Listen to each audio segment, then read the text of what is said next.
Welcome to a new video. So നമ്മൾ ഇന്ന് സംസാരിക്കാൻ പോകുന്നത് നമ്മുടെ വിജയണ്ണനെ പറ്റിയിട്ടാണ്. എല്ലാവരും ഇപ്പോൾ കണ്ടിട്ടുണ്ടാവും, വിജയണ്ണൻ ഓൾറെഡി നമ്മുടെ തമിഴ്നാട് മുഖ്യമന്ത്രിയായിട്ട് സത്യപ്രതിജ്ഞ ചെയ്തു. അതിനോടനുബന്ധിച്ച് നടന്നുള്ള കാര്യങ്ങളൊക്കെ നിങ്ങൾക്ക് എല്ലാവർക്കും അറിയുണ്ടാവും. അതായത് പുള്ളിക്ക് കേവല ഭൂരിപക്ഷം ഉണ്ടായിരുന്നില്ല. സോ തമിഴ്നാട്ടിൽ 118 സീറ്റാണ് വേണ്ടത്. അതിന് വേണ്ടിയിട്ട് പുള്ളി കോൺഗ്രസ്സായിട്ടൊരു അലയൻസ് ഉണ്ടാക്കി, മറ്റ് ഇടത് രാഷ്ട്രീയ പാർട്ടികളായിട്ടൊരു അലയൻസ് ഉണ്ടാക്കി. അങ്ങനെയൊക്കെയാണ് മന്ത്രിസഭ രൂപീകരിച്ചത് വിത്ത് എക്സ്റ്റേണൽ സപ്പോർട്ട് ആൻഡ് എവറിത്തിങ്. അത് നമുക്ക് എല്ലാവർക്കും അറിയുന്നൊരു കാര്യമാണ്. സോ ഇതിപ്പം ഇനി ഇതിന് ശേഷം എന്ത് സംഭവിക്കും? ഇപ്പോൾ പുള്ളി മന്ത്രിസഭ രൂപീകരിച്ചിട്ട് എല്ലാം പ്രോപ്പറായിട്ട് വർക്കാവോ, അല്ലെങ്കിൽ എന്തൊക്കെ ചാലഞ്ചസ് ഉണ്ടാവും? ഇപ്പോൾ തമിഴ്നാട്ടിൽ ഓൾറെഡി ഉണ്ടായിരുന്ന മന്ത്രിസഭ ഉണ്ടാക്കി വെച്ചിട്ടുള്ള കുറേ, അവർ തുടങ്ങി വെച്ചിട്ടുള്ള പ്ലാൻസ് ഉണ്ടാവും, കുറേ സ്കീംസും കാര്യങ്ങളും ഉണ്ടാവും. അതിൽ എന്തൊക്കെ ചെയ്യണം, ഏതൊക്കെ ചെയ്യണം, അതിൽ എങ്ങനെയൊക്കെ അത് എക്സിക്യൂട്ട് ചെയ്യണം, ഏതൊക്കെ സ്കീംസിന് പ്രയോറിറ്റി കൊടുക്കണം, ഇങ്ങനത്തെ കാര്യങ്ങളൊക്കെ പുള്ളി ഡിസിഷൻ എടുക്കേണ്ടതുണ്ട്.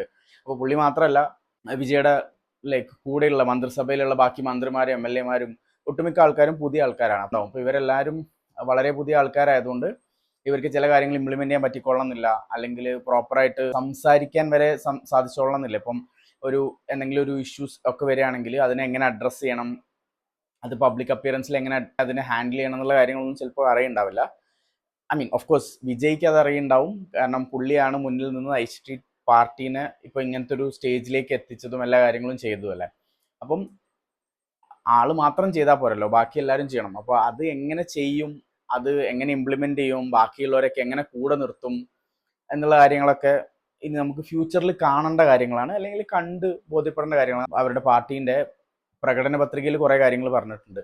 ഇപ്പോൾ ഈ കാര്യങ്ങളൊക്കെ ഇംപ്ലിമെന്റ് ചെയ്യും, ഇങ്ങനത്തെ കാര്യങ്ങളൊക്കെ നമുക്കിങ്ങനെ പ്രതീക്ഷിക്കാം. അല്ലെങ്കിൽ ഇപ്പോൾ ആളോട് അടുത്ത് നിൽക്കുന്ന അല്ലെങ്കിൽ ഫാൻസ് ആയിട്ടുള്ള ആൾക്കാരൊക്കെ പറയായിരിക്കും എല്ലാ കാര്യങ്ങളും ആൾ ചെയ്യും ഒക്കെ പറയായിരിക്കും. പക്ഷെ നമുക്കൊന്നും പറയാൻ പറ്റില്ല, അതൊക്കെ കണ്ടറിയേണ്ട കാര്യങ്ങളാണ്. അപ്പം ഞാൻ ആക്ച്വലി സംസാരിക്കാൻ ഉദ്ദേശിക്കുന്നത് പുള്ളി ഇത് എങ്ങനെ തുടങ്ങി, അല്ലെങ്കിൽ ഇങ്ങനൊരു മൂവ്മെന്റ് എങ്ങനെ ഉണ്ടായി, അല്ലെങ്കിൽ ഈ രാഷ്ട്രീയത്തിലേക്ക് പുള്ളീൻ്റെ എൻട്രൻസ് എങ്ങനെയായിരുന്നു എന്നുള്ള കാര്യങ്ങളെ കുറിച്ച് ജസ്റ്റ്, ചില ആൾക്കാർക്ക് നമ്മൾ ഹിസ്റ്ററിനെ കുറിച്ച് അറിയായിരിക്കും, പക്ഷെ ജസ്റ്റ് അതിലേക്കൊന്ന് ഡിഗ് ചെയ്തിട്ട് എന്തൊക്കെ സംഭവിച്ചത്, എപ്പോൾ തൊട്ടാണ് ഈ സംഭവം തുടങ്ങിയത് എന്നുള്ള കാര്യങ്ങളൊക്കെ ഒന്ന് പറയാനാണ് ഞാൻ ആഗ്രഹിക്കുന്നത്. അപ്പോൾ തമിഴ്നാട്ടിൽ മൊത്തത്തിൽ ഒരു 85,000-ഓളം ഫാൻസ് അസോസിയേഷൻസ് ഉണ്ടായിരുന്നു. ഇതിൽ രജിസ്റ്റേർഡ് ഉണ്ടായിരുന്നു, അൺരജിസ്റ്റേർഡ് ഉണ്ടായിരുന്നു, ഇങ്ങനത്തെ സംഭവങ്ങളൊക്കെ ആയിട്ട് 85,000-ഓളം അസോസിയേഷൻസ് ഉണ്ടായിരുന്നു വിജയ്ക്ക്. അപ്പം വിജയ് എന്ത് ചെയ്തു എന്ന് വെച്ച് കഴിഞ്ഞാൽ 2009 ഈ എല്ലാ കാര്യങ്ങളും കൂടി കൺസോളിഡേറ്റ് ചെയ്തിട്ട്, അതായത് ഈ 85,000 സാധനങ്ങൾ ഐഡന്റിഫൈ ചെയ്ത് അതിനെല്ലാം കൺസോളിഡേറ്റ് ചെയ്തിട്ട് ഒരു ഒറ്റ അസോസിയേഷനായിട്ട് രൂപീകരിച്ചു. സോ വിജയ് മക്കൾ ഇയക്കം എന്ന് പറഞ്ഞിട്ടാണ് അത് സ്റ്റാർട്ട് ചെയ്തത്. വിജയ് മക്കൾ ഇയക്കം എന്ന് പറഞ്ഞു കഴിഞ്ഞാൽ അതൊരു വെൽഫെയർ അസോസിയേഷൻ ആയിട്ടാണ് രജിസ്റ്റർ ചെയ്യപ്പെട്ടത്. സോ അതൊരു നോർമൽ ഫാൻസ് അസോസിയേഷൻ അങ്ങനത്തെ പോലത്തെ അല്ല, അല്ലെങ്കിൽ കൾച്ചറൽ വെൽഫെയർ അങ്ങനത്തെ ടാഗ്ലൈൻ ഒന്നുമില്ല. അപ്പോൾ ഇത്രയും 85,000-ഓളം ഇതെന്ന് പറയുമ്പോൾ, ഫാൻസ് അസോസിയേഷൻസ് എന്ന് പറയുമ്പോൾ അതിൻ്റെ അണ്ടറിൽ കുറേ ആൾക്കാരുണ്ടാവും. അപ്പോൾ ഈ ആളുകളെല്ലാം കൂട്ടിയിട്ട് ഇത് പിന്നെ ഒരു വർഷത്തിനുള്ളിൽ തന്നെ പുള്ളി അത് ഓർഗനൈസ്ഡ് ആക്കി എന്ന് പറഞ്ഞു കഴിഞ്ഞാൽ അതിനൊരു ജില്ലയിൽ, ഓരോരോ ജില്ലയിലും ഒരു സ്പെഷ്യൽ കമ്മിറ്റി രൂപീകരിച്ചു, അതിനൊരു സെക്രട്ടറി, അതിനൊരു പ്രസിഡന്റ്, അങ്ങനത്തെ ഒക്കെ പറഞ്ഞിട്ട് ഒരു സ്ട്രക്ചറലാക്കി മൊത്തത്തിൽ. അപ്പോൾ സ്ട്രക്ചറലാക്കിയതിൻ്റെ കൂടെ തന്നെ എല്ലാ വർഷത്തിലും ഒരു ഇത്രത്തോളം അതിൽ ആക്ടിവിറ്റീസ് വേണം, അല്ലെങ്കിൽ ഇപ്പോൾ ഈ ബ്ലഡ് ഡൊണേഷൻ ക്യാമ്പയിൻസ്, അല്ലെങ്കിൽ ഇപ്പോൾ ഫ്രീ ചികിത്സാ ക്യാമ്പയിനുകൾ, അങ്ങനത്തെ കാര്യങ്ങളൊക്കെ ചെയ്യണം എന്ന് പറഞ്ഞിട്ട് ഒരു ആഹ്വാനം കൊടുത്തിട്ടുണ്ടായിരുന്നു. അപ്പോൾ ഇവരെല്ലാം ഇത് സ്ട്രക്ചറലായിട്ട് എല്ലാ വർഷവും ഓരോരോ ഏരിയ ടാർഗറ്റ് ചെയ്തിട്ട് ഇങ്ങനത്തെ കാര്യങ്ങളൊക്കെ ചെയ്തു വന്നിരുന്നു. അപ്പോൾ 2010 ലാസ്റ്റ് ആകുമ്പോഴത്തേക്കും ഇത് ഭയങ്കര പോപ്പുലറായി. ഇങ്ങനെ ഈ കാര്യങ്ങൾ ഭയങ്കര ഇപ്പോൾ ഇവർ പ്ലാൻ ചെയ്ത പോലെ തന്നെ എല്ലാ വെൽഫെയർ ആക്ടിവിറ്റീസും ഇവർക്ക് പ്രോപ്പറായിട്ട് ചെയ്യാൻ പറ്റി. അപ്പോൾ ഈ വിജയ് മക്കൾ ഇയക്കം ഭയങ്കരമായിട്ട് ആളുകളുടെ ഇടയിൽ പോപ്പുലർ ആവാൻ തുടങ്ങി. അപ്പോൾ ഒരു പൊളിറ്റിക്സിന്റെ തുടക്കം എന്നുള്ള നിലയ്ക്ക് നമുക്ക് പറയാൻ പറ്റുന്ന ഒരു കാര്യമാണ് 2011 ഇലക്ഷൻസ്. ഇപ്പൊ 2011 അസംബ്ലി ഇലക്ഷൻസിൽ ഇപ്പൊ അന്ന് ജയലളിത ഉണ്ടായിരുന്നു. ജയലളിത ലീഡ് ചെയ്തുകൊണ്ടിരുന്ന AADMK, പാർട്ടി ഇപ്പോഴും ഉണ്ട്, പക്ഷെ പാർട്ടിക്ക് അത്ര ശക്തിയില്ല. അപ്പൊ ജയലളിത ഉണ്ടായിരുന്ന സമയത്ത് പാർട്ടി ഭയങ്കര പവർഫുൾ ആയിരുന്നു. AADMK ഭയങ്കര പവർഫുൾ ആയിരുന്നു. അപ്പൊ ആ സമയത്ത് ഉണ്ടായിരുന്ന AADMKനെ ഇവര് സപ്പോർട്ട് ചെയ്തിട്ടുണ്ടായിരുന്നു ക്യാമ്പയിൻസിലും അങ്ങനത്തെ കാര്യങ്ങളിലൊക്കെ. 2011 അസംബ്ലി ഇലക്ഷൻസിൽ സപ്പോർട്ട് ചെയ്തിട്ടുണ്ടായിരുന്നു. ഇതേ 2011 തന്നെ ഒരു അണ്ണാ ഹസാരെ നടത്തിയ ആന്റി കറപ്ഷൻ ക്യാമ്പയിനിൽ പുള്ളി പങ്കെടുത്തിട്ടുണ്ടായിരുന്നു, വിജയ് പങ്കെടുത്തിട്ടുണ്ടായിരുന്നു. അതായിരുന്നു ആക്ച്വലി ഒരു നോൺ സിനിമ പബ്ലിക് അപ്പിയറൻസ്, അല്ലെങ്കിൽ ഒരു പൊളിറ്റിക്കൽ അപ്പിയറൻസ് ആയിട്ട് കണക്കാക്കാൻ പറ്റുന്ന ഒരു കാര്യം. നമ്മൾ ഫസ്റ്റ് പുള്ളി ചെയ്തൊരു കാര്യം അതായിരുന്നു. ഇപ്പോൾ പൊളിറ്റിക്സ് പറയുന്ന ഒരു സിനിമ ആയിട്ടുള്ള തലൈവ എന്ന് പറഞ്ഞിട്ട് സിനിമ നിങ്ങൾ എല്ലാവരും കണ്ടിട്ടുണ്ടാവുമായിരിക്കും. അപ്പൊ ഈ തലൈവ എന്ന് പറഞ്ഞ സിനിമ 2013 റിലീസായത്. അപ്പൊ ഈ റിലീസ് ഭയങ്കരമായിട്ട് അന്ന് AIADMK ആയിരുന്നു ഭരിച്ചുകൊണ്ടിരുന്നത്. അപ്പം ഇതിൽ പറയുന്ന പൊളിറ്റിക്സ് ഭയങ്കര സ്ട്രോങ് പൊളിറ്റിക്സ് പറയുന്നതുകൊണ്ട് ഇതിന്റെ റിലീസ് ഡിലേ ചെയ്യുകയും ഇതിൽ കുറെ സെൻസറും കാര്യങ്ങളൊക്കെ ചെയ്യുകയും അങ്ങനത്തെ കാര്യങ്ങളൊക്കെ അന്ന് ചെയ്തിട്ടുണ്ടായിരുന്നു. അതായത് വിജയനെ അന്ന് നമ്മളിപ്പം ഒരു ലേമാൻ ടൈംസിൽ പറഞ്ഞാൽ വിജയനെ അവർ സൈഡാക്കാൻ നോക്കി, പക്ഷെ അത് നടന്നില്ല. പടം ഫൈനലി റിലീസായി, എല്ലാവരും കണ്ടു. അതൊരു ഒരു സ്ട്രോങ് ഇതിന്റെ തുടക്കമായിരുന്നു. ഇപ്പൊ നമ്മൾ വിജയനെ രക്ഷകനായിട്ട് അഭിനയിക്കുകയാണ്, അല്ലെങ്കിൽ എല്ലാത്തിലും രക്ഷകനാണ്, അങ്ങനെയാണെങ്കിൽ എന്നൊക്കെ പറഞ്ഞിട്ട് നമ്മൾ കളിയാക്കും. ഇപ്പൊ ജനറൽ ആയിട്ടുള്ള എല്ലാവരും കളിയാക്കും. പക്ഷേ പുള്ളി അത് ശരിക്കൊരു തുടക്കം കുറിക്കുകയായിരുന്നു. ആ സിനിമയിലൂടെ പുള്ളി എല്ലാവരിലും ഓക്കെ ആ ഒരു രാഷ്ട്രീയ ബോധം ഉണ്ടാക്കാൻ വേണ്ടിയാണ് ശ്രമിച്ചത്. അതൊരളവിന് വിജയിച്ചിട്ടുണ്ടെന്ന് നമുക്ക് പറയാൻ പറ്റും. ഇതൊക്കെ കഴിഞ്ഞതിന് ശേഷം 2020 വിജയുടെ അച്ഛൻ ചന്ദ്രശേഖർ ആള് ഈ ഒരു VMIനെ ഒരു പാർട്ടി, അതായത് വിജയ് മക്കൾ ഇയക്കത്തിനെ ഒരു പാർട്ടിയാക്കാൻ വേണ്ടിയിട്ട് ശ്രമിച്ചു. ഓൾ ഇന്ത്യ ദളപതി വിജയ് മക്കൾ ഇയക്കം എന്ന് പറഞ്ഞിട്ട് പുള്ളി ഒരു പാർട്ടി രജിസ്റ്റർ ചെയ്യാൻ ശ്രമിച്ചു. അപ്പം ഇതിനെ തുടർന്ന് ഒരു ചെറിയ പ്രശ്നങ്ങളൊക്കെ ഉണ്ടായി. അതായത് വിജയുടെ പേര് ഉപയോഗിച്ചിട്ട് പാർട്ടി ഉണ്ടാക്കാൻ പറ്റൂല എന്ന് പറഞ്ഞിട്ട് പുള്ളീന്റെ അച്ഛനെതിരെ തന്നെ ഒരു കേസൊക്കെ കൊടുത്ത് അതൊരു ലീഗൽ ഇഷ്യൂ ആയി. പുള്ളി ആക്ച്വലി പാരന്റ്സിനെയും വേറെ അത് അതിൽ അവരുടെ കൂട്ടത്തിൽ ഉണ്ടായിരുന്ന ആൾക്കാരൊക്കെ സൂ ചെയ്യാൻ ശ്രമിച്ചു. അങ്ങനെ ഒരു ഇഷ്യൂ ഉണ്ടായിരുന്നു. അങ്ങനെ പുള്ളിന്റെ ഫാദർ അതിൽ നിന്ന് പിൻവലിയാണ് ഉണ്ടായത് കുറച്ച് കഴിഞ്ഞ സമയത്ത്. അപ്പം ഇത് കഴിഞ്ഞിട്ട് അപ്പം നോർമലായിട്ട് നമ്മൾ ഉണ്ടായിരുന്ന വെൽഫെയർ അസോസിയേഷൻ ആയിട്ടുള്ള വിജയ് മക്കൾ ഇയക്കത്തിന്റെ ആൾക്കാർ തന്നെ, ഇതിന്റെ പ്രതിനിധികൾ തന്നെ ഇപ്പോ ലോക്കൽ ഇലക്ഷൻസിൽ ഇപ്പോൾ 2021 ഉണ്ടായിട്ടുണ്ടായിരുന്ന നമ്മുടെ പഞ്ചായത്ത് ഇലക്ഷൻസിൽ അവരെന്ത് ചെയ്തു, അവര് സ്വതന്ത്ര സ്ഥാനാർത്ഥികളായിട്ട് മത്സരിച്ചു.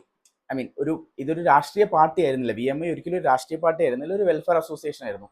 പക്ഷെ ഒരു രാഷ്ട്രീയ പാർട്ടീന്റെ പോലത്തെ സ്ട്രക്ചർ ഉള്ള ഒരു സാധനമായിരുന്നു. അതായത് വിജയ് ഇത് ബിൽഡ് ചെയ്ത സമയത്ത് തന്നെ ഇതിനൊരു പ്രോപ്പർ സ്ട്രക്ചറിലാണ് ബിൽഡ് ചെയ്തത്. അതുകൊണ്ട് എന്ത് പറ്റി, ഇവർക്ക് പ്രോപ്പറായിട്ട് ഈ കാര്യങ്ങളൊക്കെ ചെയ്യാൻ വേണ്ടി പറ്റി. അപ്പൊ നമ്മളിപ്പോ ഈ പറഞ്ഞ പഞ്ചായത്ത് ഇലക്ഷൻസ്, ഇപ്പൊ റൂറൽ പഞ്ചായത്ത് ഇലക്ഷൻസിൽ, ജില്ലാ ബ്ലോക്ക് ഗ്രാമപഞ്ചായത്ത് ഇലക്ഷൻസിൽ എല്ലായിടത്തും 116 സീറ്റിലാണ് ഇവർ മത്സരിച്ചത്. അതായത് ജസ്റ്റ് വിജയിന്റെ പേര് മാത്രം, വിജയ് മക്കൾ ഇയക്കം എന്നുള്ള പേര് മാത്രം വെച്ചിട്ടാണ് അവർ മത്സരിച്ചത്. 116 പേര്, അതിൽ 115 പേരും ജയിച്ചു. അപ്പൊ ഈ ഒരു 115 പേരും ജയിച്ച ഒരു സിറ്റുവേഷനിലാണ് ഓക്കെ നമുക്ക് ഇറങ്ങാൻ സമയമായി എന്ന് അവർ വിചാരിച്ചിട്ടുണ്ടാവുമെന്നാണ് ഞാൻ കരുതുന്നത്. അങ്ങനെ ഫൈനലി 2024 ഫെബ്രുവരിയിലാണ് ഇപ്പോൾ നമ്മൾ കാണുന്ന TVK, തമിഴക വെട്രിക്കഴകം എന്നുള്ള പാർട്ടി പുള്ളി രജിസ്റ്റർ ചെയ്യുന്നത്. അപ്പൊ ഈ പാർട്ടി രജിസ്റ്റർ ചെയ്യുമ്പോൾ സൈലന്റ്ലി നമ്മുടെ VMI കുറച്ച് ഡിസോൾവ് ചെയ്തിട്ട് അതിലുണ്ടായിരുന്ന ഒരുപാട് കഴിവുള്ള ആൾക്കാരെയൊക്കെ ആഡ് ചെയ്തിട്ടാണ് പുള്ളി പാർട്ടി സ്റ്റാർട്ട് ചെയ്യുന്നത്. അപ്പൊ പാർട്ടി രജിസ്റ്റർ ചെയ്തു, അതിന് ഒരുപാട് PR ചെയ്തു. നിങ്ങളിപ്പോൾ യൂട്യൂബിലൊക്കെ പോയി കഴിഞ്ഞാൽ, ഇപ്പോൾ എല്ലാവരും കണ്ടിട്ടുണ്ടാവും എന്ന് എനിക്കറിയില്ല, പക്ഷെ യൂട്യൂബിൽ പോയി കഴിഞ്ഞാൽ നിങ്ങൾക്ക് ഒരുപാട് അവരുടെ പാട്ടുകൾ, അല്ലെങ്കിൽ അതുപോലെ തന്നെ അവരുടെ ഇപ്പോൾ അവർ ഫ്ലാഗ് റിലീസ് ചെയ്ത സമയത്ത് ഒരു പാട്ട് ഇറക്കിയിട്ടുണ്ട്. അപ്പോൾ അതേപോലെ കുറേ പ്രൊമോഷണൽ സോങ്സും കാര്യങ്ങളൊക്കെ ചെയ്തിട്ടുണ്ട്. അതായത് പ്രോപ്പറായിട്ട് സോഷ്യൽ മീഡിയയിൽ എല്ലാ വർക്കുകളും അതിന് ശേഷം അവർ ചെയ്തു. അതുവരേക്കും അവർ ചെയ്തത് ഇപ്പൊ 2009 മുതൽ ഈ 2023 വരെ അവർ ചെയ്തുകൊണ്ടിരുന്നത് എന്താ, മൊത്തത്തിൽ ഗ്രൗണ്ട് വർക്ക് ആയിരുന്നു. അതായത് ആ ഒരു പേര്, അല്ലെങ്കിൽ ആ ഒരു വിജയിനോടുള്ള ആ ഒരു ആൾക്കാരുടെ ഇഷ്ടം കൂട്ടാൻ വേണ്ടിയിട്ടുള്ള ഒരുപാട് ആക്ടിവിറ്റീസ് ചെയ്ത് ആ ഒരു സാധനം ആൾക്കാരുടെ മൈൻഡിൽ ഉറപ്പിക്കാൻ വേണ്ടിയിട്ടാണ് അതുവരെ അവർ ഗ്രൗണ്ട് വർക്ക് ചെയ്തുകൊണ്ടിരുന്നത്. അതിനുശേഷം അവർ ഈ പറഞ്ഞ പോലെ സോഷ്യൽ മീഡിയ ക്യാമ്പയിൻസ്, അതേപോലെ ഒരുപാട് ഇതിന് അനുബന്ധിച്ചിട്ടുള്ള പാട്ടുകൾ, ഇങ്ങനത്തെ സാധനങ്ങളൊക്കെ ഇറക്കിയിട്ട് അത് കുറച്ചും കൂടി പോപ്പുലർ ആക്കി. അപ്പോൾ തമിഴ്നാട്ടിലുള്ള ആൾക്കാർക്ക് പൊതുവെ ഒക്കെ ഒരു മാറ്റം വേണം എന്നുള്ള ചിന്ത വന്നു തുടങ്ങിയ ഒരു സമയത്താണ് ഇവർ ഈ എൻ്റർ ചെയ്തത്. അതായത് ഇപ്പം ഈ ദ്രാവിഡ രാഷ്ട്രീയത്തിന്റെ ഒരുപാട് പ്രശ്നങ്ങൾ, ഇപ്പം ഞാനങ്ങനെ രാഷ്ട്രീയത്തിലേക്ക് ഒരുപാട് ഇറങ്ങി പോകുന്നില്ല, ഇപ്പം അങ്ങനത്തെ ഒരുപാട് കാര്യങ്ങളെ കുറിച്ച് നിങ്ങൾ കേട്ടിട്ടുണ്ടാവും. അപ്പം ഈ ഒരു പ്രശ്നങ്ങളൊക്കെ നിലനിൽക്കുന്ന ഒരു സമയത്ത് ഒരു മാറ്റം വേണമെന്ന് ആൾക്കാർ ചിന്തിച്ചു തുടങ്ങിയ സമയത്താണ് വിജയണ്ണൻ എൻ്റർ ചെയ്തത്. അപ്പൊ ആ ഒരു എൻ്റർ ചെയ്ത പോയിന്റ് അത്ര അടിപൊളിയായതുകൊണ്ടും പിന്നെ പുള്ളി നന്നായി ക്യാമ്പയിൻസിലൊക്കെ വർക്ക് ചെയ്തതുകൊണ്ടും ആൾക്കാരുടെ മൈൻഡിലേക്ക് ഈ പാർട്ടിയും ഇതിനെ കുറിച്ചുള്ള സംഭവങ്ങളൊക്കെ കയറി. അപ്പം ഇലക്ഷനോടനുബന്ധിച്ച് പിന്നെ അതിനുശേഷം പുള്ളി ക്യാമ്പയിൻസ് ഒക്കെ തുടങ്ങി. അതിനുശേഷം ഉണ്ടായ വലിയൊരു മഹാസമ്മേളനം നടത്തിയിട്ടുണ്ടായിരുന്നു. ഇപ്പൊ കരൂരായിരുന്നു ആ സമ്മേളനം. അതിനോടനുബന്ധിച്ചുണ്ടായ ഇഷ്യൂസ് അല്ലെങ്കിൽ കാര്യങ്ങളൊക്കെ നിങ്ങൾ വാർത്തകളിലൂടെയൊക്കെ കണ്ടിട്ടുണ്ടാവും.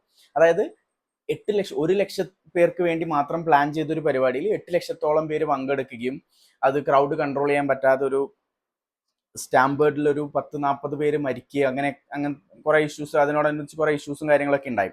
ഇതിന്റെ കൂടെ തന്നെ പുള്ളിന്റെ ഫാമിലി ഇഷ്യൂസ്, ഇപ്പോൾ ഒരു ഡിവോഴ്സ് കേസ് വന്നു.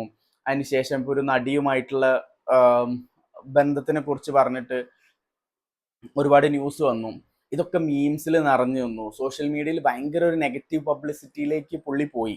പക്ഷെ പുള്ളിയുടെ വർക്ക് അതിന്റെ സൈഡിലൂടെ ചെയ്തുകൊണ്ടിരുന്നു എന്നാണ് ഞാൻ മനസ്സിലാക്കുന്നത്. ബിക്കോസ് ഇതൊന്നും എലക്ഷനെ ബാധിച്ചില്ല. ഇപ്പം അതിനുശേഷം എലക്ഷൻ ഉണ്ടായി. ഇപ്പൊ കഴിഞ്ഞ മാസമാണ് എലക്ഷൻ ഉണ്ടായത്. എലക്ഷൻ കഴിഞ്ഞ് റിസൾട്ട് വന്നപ്പോൾ TVK തൂത്തുവാരാണ് ചെയ്തത്. അതായത് തമിഴ്നാട്ടിലെ ഏറ്റവും വലിയ ഒറ്റക്കക്ഷിയായിട്ട് 2 വർഷം മാത്രം പ്രായമുള്ള അല്ലെങ്കിൽ 2 വർഷം മാത്രം പഴക്കമുള്ള ഒരു പാർട്ടി ആവുക എന്ന് പറഞ്ഞു കഴിഞ്ഞാൽ ചരിത്രമാണ്.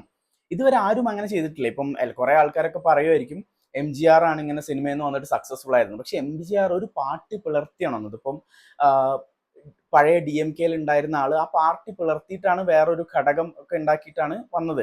പുള്ളി അതിന് മുന്നേ MLA ആയിട്ടുണ്ട്. പക്ഷെ ഒരു എക്സ്പീരിയൻസും ഇല്ലാതെ, ഒരു തവണ പോലും മത്സരിക്കാതെ, ഇങ്ങനെ പബ്ലിക് സപ്പോർട്ട് വെച്ചിട്ട് അല്ലെങ്കിൽ പുള്ളീൻ്റെ വെൽഫെയർ അസോസിയേഷൻസ് അല്ലെങ്കിൽ ഫാൻസ് വെൽഫെയർ അസോസിയേഷനിൽ ഒരു ഇത് ഉണ്ടാക്കി അല്ലെങ്കിൽ അതിൽ നിന്ന് ജനറേറ്റ് ചെയ്തൊരു ടീമിനെ വെച്ചിട്ട് ഇങ്ങനെ വലിയൊരു വിജയം സ്വന്തമാക്കുക എന്ന് പറഞ്ഞു കഴിഞ്ഞാൽ അത് ഒരു ചെറിയ കാര്യമല്ല. ഭയങ്കര അപ്രീഷിയേറ്റ് ചെയ്യേണ്ട ഒരു കാര്യമാണ്. ഇപ്പം ഈ മന്ത്രിസഭ എത്ര കാലം പോകുന്നു, അല്ലെങ്കിൽ എത്ര കാലം ഈ എക്സ്റ്റേണൽ സപ്പോർട്ടുകളൊക്കെ ഉണ്ടാവുന്നു, എന്തൊക്കെ ഇഷ്യൂസ് വരുന്നു, ഇങ്ങനത്തെ കാര്യങ്ങളൊക്കെ ഒന്നും നമുക്ക് പറയാൻ പറ്റില്ല. എന്ത് ഇഷ്യൂ വേണമെങ്കിലും ഉണ്ടാവാം.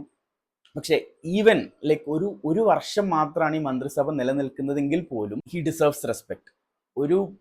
ഇത്രയും ചെറിയ കാലം കൊണ്ട് ഇത്ര വലിയൊരു നിലയിലേക്ക് ഒരാൾ എത്തുക എന്ന് പറഞ്ഞു കഴിഞ്ഞാൽ അതും ഭയങ്കര ഭയങ്കര ഈസി ആയിട്ടാണ് പുള്ളി മുഖ്യമന്ത്രി ആയത് നമുക്ക് വേണമെങ്കിൽ പറയാം. ലൈക്ക് അതിന്റെ ബാക്ക്ഗ്രൗണ്ടിൽ കുറെ വർക്കും കാര്യങ്ങളൊക്കെ ഉണ്ട്. പക്ഷെ നമ്മൾ പുറത്തുനിന്ന് നോക്കുന്ന ഒരാൾക്ക്, ഒരു തേർഡ് പേഴ്സണ് എങ്ങനെ ഇത് സംഭവിച്ചു എന്നുള്ള കാര്യം നമുക്ക് ആലോചിച്ച് കഴിഞ്ഞാൽ ഭയങ്കരമായിട്ട് നമ്മൾ ശരിക്കും അണ്ടറടിച്ചു പോകും. നമുക്കൊന്നും മനസ്സിലാവില്ല. അപ്പം അത്രയും വലിയൊരു വിജയമാണ് പുള്ളി ഉണ്ടാക്കിയിട്ടുള്ളത്. അപ്പം നമ്മൾ വീഡിയോന്റെ തുടക്കത്തിൽ പറഞ്ഞ പോലെ തന്നെ പുള്ളി സത്യപ്രതിജ്ഞ ചെയ്തു. ഇപ്പം ബാക്കി കുറച്ച് സാധനങ്ങളൊക്കെ സൈൻ ചെയ്തു. ഇപ്പോൾ കുറച്ച് പദ്ധതികളൊക്കെ സൈൻ ചെയ്തു എന്ന് കേൾക്കുന്നു. അതിനുശേഷം ഇപ്പോൾ ഇന്ന് നിയമസഭയിൽ ബാക്കി മന്ത്രിമാരൊക്കെ സത്യപ്രതിജ്ഞ ചെയ്തു. ഇപ്പോൾ ബാക്കിയുള്ള കാര്യങ്ങൾ നമ്മൾ വീഡിയോന്റെ തുടക്കത്തിൽ പറഞ്ഞ പോലെ തന്നെ ബാക്കിയുള്ള കാര്യങ്ങളൊക്കെ നമ്മൾ കണ്ടറിയേണ്ടതാണ്. അപ്പം നമ്മൾ എന്തൊക്കെ പറഞ്ഞാലും ഇതൊരു ചരിത്ര വിജയമാണ്. ഇപ്പം ഇന്ത്യൻ പൊളിറ്റിക്സിന്റെ ഹിസ്റ്ററി തന്നെ ഇങ്ങനെ ഒന്നും സംഭവിച്ചിട്ടില്ല. ഇപ്പം നമ്മൾ ഒരുപാട് കേട്ടിട്ടുണ്ടാവും. ഇതൊരു മഹാവിജയമാണ്. പുള്ളിക്ക് 5 വർഷം തേക്കാൻ സാധിക്കട്ടെ എന്ന് ഞാൻ ആത്മാർത്ഥമായിട്ട് ആഗ്രഹിക്കുകയാണ്. സോ ഇതൊരു മാറ്റാണ്, അതായത് ഒരു ജനവിധിയിലുണ്ടായ ഒരു മാറ്റാണ്. അപ്പോൾ പുള്ളിക്ക് 5 വർഷം തേക്കാൻ സാധിക്കട്ടെ, നല്ല നല്ല കാര്യങ്ങളൊക്കെ ചെയ്യാൻ സാധിക്കട്ടെ. അപ്പോൾ അത്രയേ ഉള്ളൂ നമ്മുടെ വീഡിയോ.